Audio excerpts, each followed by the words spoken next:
একদমই প্রথমে এই যে সারা রাজ্যে যে তৃণমূলের জয় জয়কার, তৃণমূল মানুষ বুঝতে পেরেছে, পশ্চিমবাংলার মানুষ, যে তৃণমূল কংগ্রেসকে ছাড়া, মমতা বন্দ্যোপাধ্যায় ছাড়া কাউকে ভরসা বা বিশ্বাস করা যায় না। এবং দার্জিলিং জেলার ক্ষেত্রে যদি আসে, আমি মনে করি নৈতিক জয় কিন্তু আমাদেরই হয়েছে। 2019-এ আমরা যদি দেখি, সেই নিরিখে যে লিড ছিল বিজেপি, সেটা প্রায় 4,37,000 পর্যন্ত একটা লিড ছিল। সেটা কিন্তু আজকে কমে এসে আমরা দেখলাম যে এখন পর্যন্ত 1.5 লাখের লিড তারা ছুঁতে পারেনি। এবং আমি মনে করি আমার যে দার্জিলিং জেলার সমতল এবং পাহাড় মিলিয়ে, চোপড়া মিলিয়ে যে বুথের কর্মীরা যেভাবে নিরলস পরিশ্রম করেছে, তার ফল এটা আমাদের নৈতিক জয় আজকের ডেটেও আমি বলছি। হ্যাঁ, হার তো হার হয়, এক ভোটেও হার।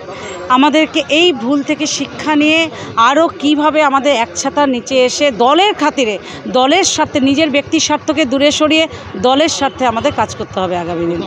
নিশ্চয় হয়েছে, দলের তরফে আমাদের নিশ্চয়ই ভুল ত্রুটি হয়েছে, আমারও নিশ্চয়ই খামতি রয়ে গেছে, সেটা আমি নিজেকেও শুধরানোর চেষ্টা করব। একদমই তাই।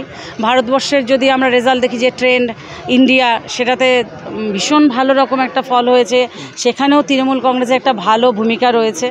আমরা পশ্চিমবাংলার যদি দেখি, সেখানে দেখলাম মানুষ উন্নয়নকে ভীষণভাবে সাপোর্ট করেছে এবং মমতা বন্দ্যোপাধ্যায়, অভিষেক বন্দ্যোপাধ্যায়ের যে নেতৃত্ব, সেনাপতিত্বকে মানুষ গ্রহণ করেছে। আর এই যে অশুভ আতাত, তাকে উন্নয়নকে মানুষ সমর্থন করেছে এবং অশুভ আতাতকে মানুষ প্রত্যাখ্যান করেছে। সেই জন্য আমাদের সেলিব্রেশন তো থাকতেই হবে, কারণ আমাদের নেতা অভিষেক বন্দ্যোপাধ্যায়, যিনি ভারতবর্ষে এত বড় একটা লিড নিয়ে, তা ভারতবর্ষের মধ্যে 2-3 জনের মধ্যে তিনি একজন, যে এত বড় রকমের একটা লিডে জিতছেন, সেটা আমাদের সেলিব্রেশন থাকবে।